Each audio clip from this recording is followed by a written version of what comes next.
어제 추미애 법무부 장관이 윤석열 검찰총장에 대한 직무집행정지를 명령하면서 윤 총장은 오늘부터 업무에서 배제됐습니다. 윤 총장은 앞서서 법적 대응을 예고했는데요. 대검에 나가 있는 취재기자 연결하겠습니다.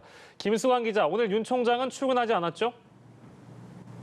네, 어제 추 장관의 직무배제 명령으로 출근 의무가 없어진 윤 총장은 오늘 대검에 나오지 않았습니다. 대신 조남관 대검 차장검사가 총장 직무대행을 맡고 있습니다.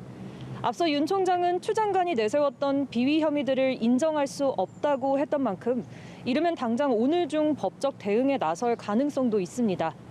윤 총장은 변호사를 선임한 후 법적 절차를 밟아나가게 되는데요. 먼저 추 장관의 직무배제 명령에 대해 취소를 구하는 행정소송을 서울행정법원에 제기할 수 있습니다.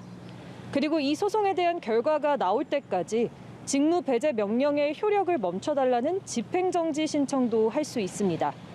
검찰 관계자는 윤 총장은 개인의 직이 아니라 민주주의와 법치주의를 지키기 위해 법적 대응을 하겠다는 입장이 확고하다고 전했습니다. 네, 이번 사태에 대한 검찰 내부 분위기는 좀 어떻습니까?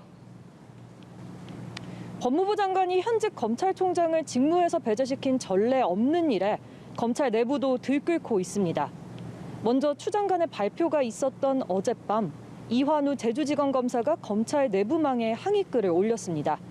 이 검사는 검찰개혁의 이름을 참칭해 추 장관이 행한 정치적 폭거를 분명히 기억하고 역사 앞에 고발할 것이라고 적었습니다.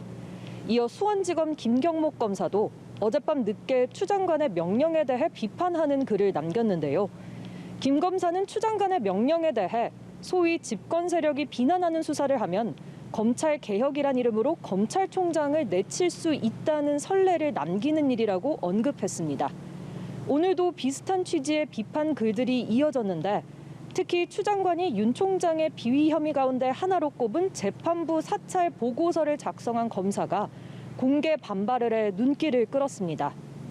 올해 2월 대검에서 근무했던 성상욱 고양지청 부장검사는 자료 작성은 인터넷 검색이나 언론 기사를 토대로 했다며 마치 미행이나 뒷조사로 해당 자료를 만든 것처럼 오해되고 있으나 전혀 사실이 아니라고 강조했습니다. 네, 일단 앞으로 윤석열 총장에 대한 법무부의 징계 절차가 어떻게 진행될지도 관심인데 징계위원회는 언제 열리는 겁니까? 네, 윤 총장에 대한 징계 여부 등을 결정하는 징계위는 이르면 다음 주 소집될 것으로 보입니다. 징계위는 모두 7명으로 구성되는데 추 장관이 위원장을 맡습니다. 그리고 차관 외에 5명의 위원을 모두 추 장관이 지명하거나 위촉합니다. 법무부에 따르면 현재 징계위가 구성돼 있지 않기 때문에 추 장관이 모든 위원을 새로 지명 위촉해야 하는 만큼 시일이 조금 걸릴 전망입니다. 추 장관은 오늘 아침 9시쯤 법무부 과천청사로 출근했고 징계위 구성을 비롯해 필요한 절차에 착수할 것으로 보입니다. 한편 윤 총장 직무배제에 반발하고 있는 야당 국민의힘 법제사법위원회 위원들은 잠시 후 오후 2시 이곳 대검을 방문할 예정입니다. 지금까지 대검찰청에서 연합뉴스TV 김수광입니다.